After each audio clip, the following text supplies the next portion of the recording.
बिस्मिल्लाहिर्रहमानिर्रहीम। अस्सलाम वालेकुम student of class 10th math के आज के लेक्चर में हम नेक्स्ट चैप्टर नंबर 2 में एक्सरसाइज 4.2 और केस नंबर 3 और केस नंबर 4 के बारे में डिस्कस करेंगे। ठीक है, इसको रिवाइज करेंगे आज हम। तो स्टूडेंट्स, सबसे पहले case number 3, when q of x in denominator quotient of x is non repeated quadratic factor. ठीक है, प्रीवियस केस में हमने लीनियर फैक्टर के ऊपर बात की थी और आज का जो केस है इसमें हम क्वाड्रेटिक फैक्टर के जो दो केस हैं उनके बारे में रिवाइज करेंगे। ठीक है, उनको रिवाइज करेंगे। तो नॉन रिपीटेड ये है कि आपके पास जो क्वाड्रेटिक फैक्टर होगा वो रिपीट नहीं होगा। ठीक है, वो क्वाड्रेटिक फैक्टर जो है वो एक सेम एक जैसे दो क्वाड्रेटिक फैक्टर नहीं होंगे। रिपीटेशन का मतलब ये है, इसका मतलब ये नहीं है कि दो क्वाड्रेटिक फैक्टर नहीं होंगे। अगर दो डिफरेंट क्वाड्रेटिक फैक्टर हैं तो वो हो सकते हैं, लेकिन एक जैसे दो क्वाड्रेटिक फैक्टर नहीं होंगे। तो क्वाड्रेटिक फैक्टर क्या होता है?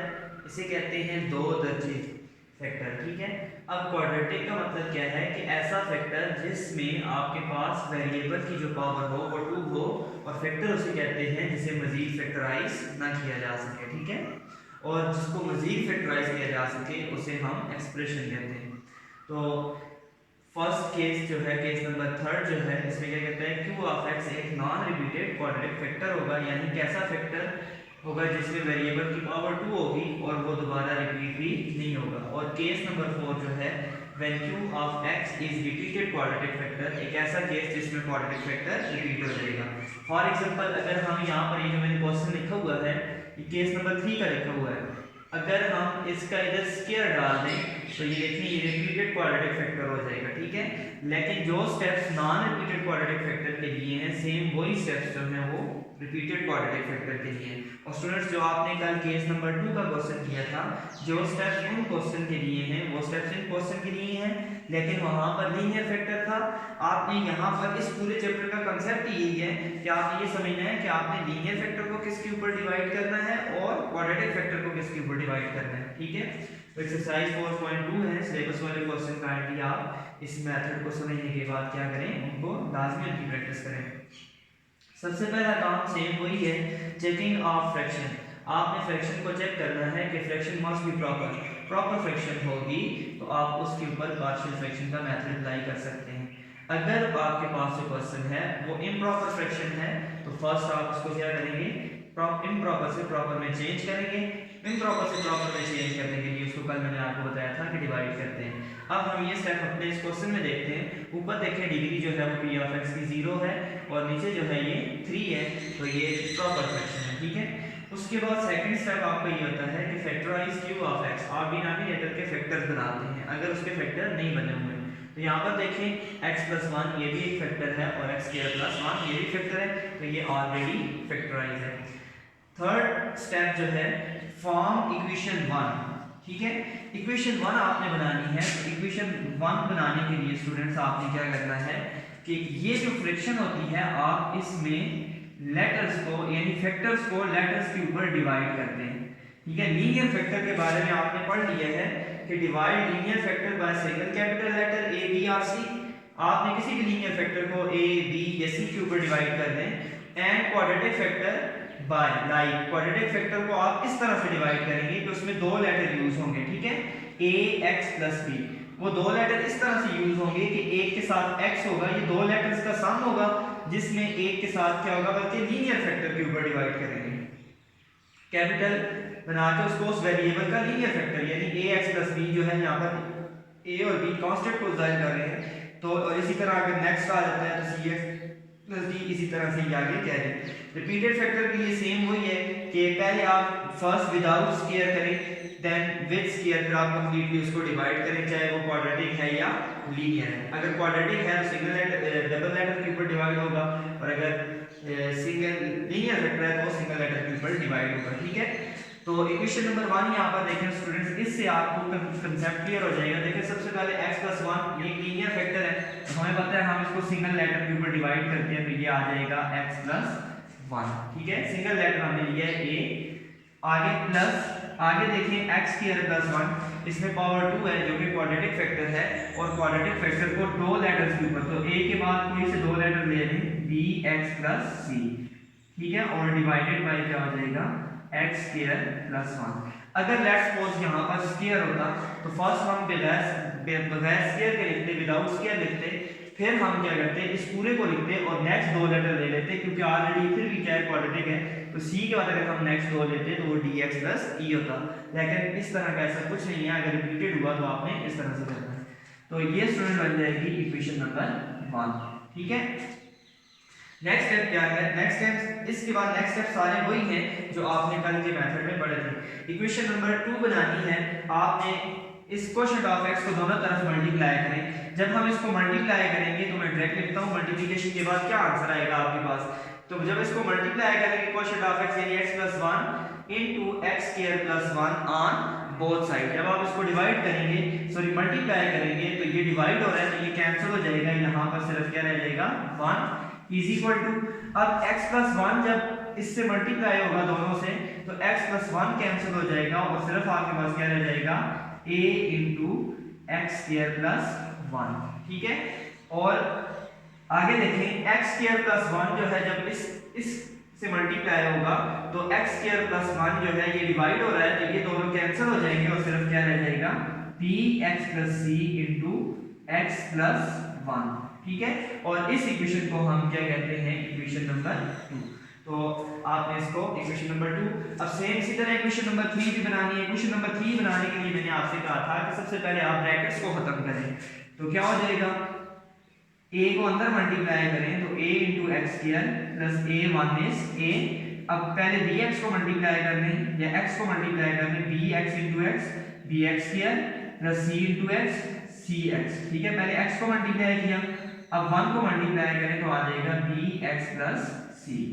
अब इसके बाद स्टूडेंट्स यहाँ पर आपको कल के क्वेश्चन में तो सिंपल था, लेकिन यहाँ पर अब आपको पता चल जाएगा कि इक्वेशन नंबर 3 कैसे बनाते हैं। इक्वेशन नंबर 3 के लिए यहाँ पर कल मैंने आपको बताया था कि इक्वेशन नंबर 3 बनानी है कि आपको इसको फर्दर सॉल्व करना है और सॉल्व करने के बाद आपने उसे टर्म्स ऑफ कोएफिशिएंट में लिखना है। ठीक है, a b के कोएफिशिएंट बना के टर्म लिखना है तो उसके लिए क्या होगा, ये साइड इस तरह से। अब आप इसके लिए क्या करें, एक जैसी पावर वाले एक जगह लिखें।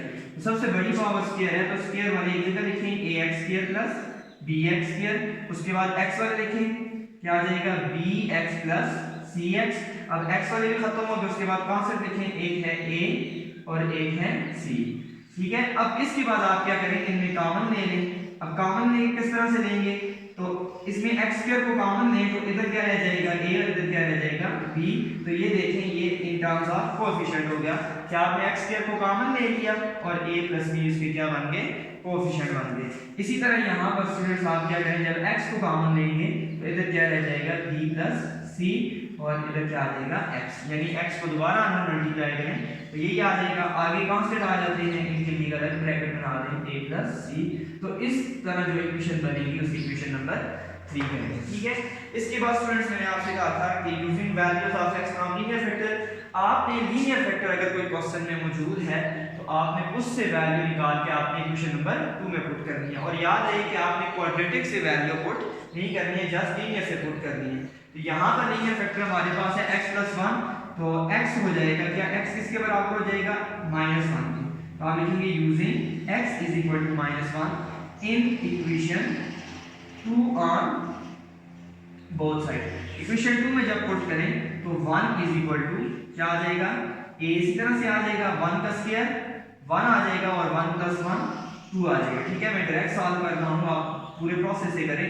b × 1 क्या आ जाएगा, b + c x + 1, sorry -1 put करेंगे तो -1 का स्क्वायर भी क्या आएगा, -1 × -1 + 1, तो 1 + 1 2 आ जाएगा और यहाँ पर क्या आ जाएगा -b और -1 + 1 क्या आ जाएगा 0। ठीक है, कल मैंने आपसे कहा था कि जस्ट एक लेटर यहाँ पर बचेगा, बाकी 0 हो जाएंगे। तो यहाँ पर ये देखिए ये 0 होगी तो ये सारी टर्म 0 होगी, सिर्फ आपके पास क्या रह जाएगा 2a 2 × a 2a = 1 और a की वैल्यू क्या आ जाएगी, डिवाइडिंग 2 ऑन बोथ साइड, तो आपके पास a की वैल्यू आ गई 1/2। अब स्टूडेंट्स यहाँ पर हमें सिर्फ एक लीनियर फैक्टर दिया होता है जिससे हमने एक वैल्यू निकाली है और हमारे पास b और c रहते हैं। तो इस b और c को मालूम करने के लिए हम क्या करेंगे, इक्वेशन नंबर जो है वो 3 को यूज करेंगे। अब a की वैल्यू हमें मालूम है, अगर हम दोनों तरफ x स्क्वायर के कोएफिशिएंट को कंपेयर करें तो a की वैल्यू पुट करेंगे b की आ जाएगी, फिर यहाँ पर b की वैल्यू पुट करेंगे तो c की आ जाएगी। स्टूडेंट्स आपने क्या करना है, लिखना है फ्रॉम इक्वेशन 3। तो अगर आप लिखना चाहें तो ये भी लिख सकते हैं, गौर से सुनिएगा। To find values of b and c by comparing coefficient of x square and x on both side in equation 3। ये लाइन आप लिख सकते हैं, लेकिन मैं जस्ट लिख रहा हूं फ्रॉम इक्वेशन 3। तो एक इक्वेशन बन जाएगी a plus b is equal to, देखिए इधर x स्क्वायर है और x स्क्वायर के अंदर कोएफिशिएंट a प्लस b है और इधर x स्क्वायर नहीं है, तो उसके लिए आप क्या लिखेंगे 0। अब यहाँ पर a की वैल्यू यूज कर दें, तो a की वैल्यू क्या है 1/2 plus b is equal to 0। अब ये b इधर ही रह जाएगा, ये प्लस हो रहा है तो उधर जाके ये वैल्यू क्या हो जाएगी -1/2। देखिए स्टूडेंट इस तरह से हमारे पास क्या आ गई, b की वैल्यू भी आ गई। इसके बाद आप क्या करें, सेम इसी तरह से आप क्या करें कि यहाँ पर देखें इधर b प्लस c लिखा हुआ है, कोएफिशिएंट ऑफ x क्या है b प्लस c, और इधर फिर कोएफिशिएंट ऑफ x नहीं है तो आप इधर क्या लिखेंगे 0। ठीक है, अब यहाँ पर b की वैल्यू यूज करें जो कि हमने फाइंड कर ली है, कितनी है -1/2 plus c is equal to 0, और c की वैल्यू फिर क्या आ जाएगी -1/2, दूसरी साइड जाएगा तो प्लस हो जाएगा, तो एडिंग 1/2। अब देखिए स्टूडेंट्स हमने a b और c तीनों की वैल्यूज मालूम करनी है। अब हम इन वैल्यूज को क्वेश्चन में पुट करते हैं। ठीक है, अब क्वेश्चन में पुट करने का तरीका, सॉरी इक्वेशन नंबर 1 में पुट करनी है। इक्वेशन नंबर 1 में पुट कैसे करेंगे, तो ये दूसरी साइड आपने खुद लिख लेनी है। अब देखें a लिखा हुआ है, a की जगह हम क्या पुट करेंगे 1/2। अब याद रहे कि ये 1 ऊपर रह जाएगा, इसका मतलब ये है कि a * 1/x + 1।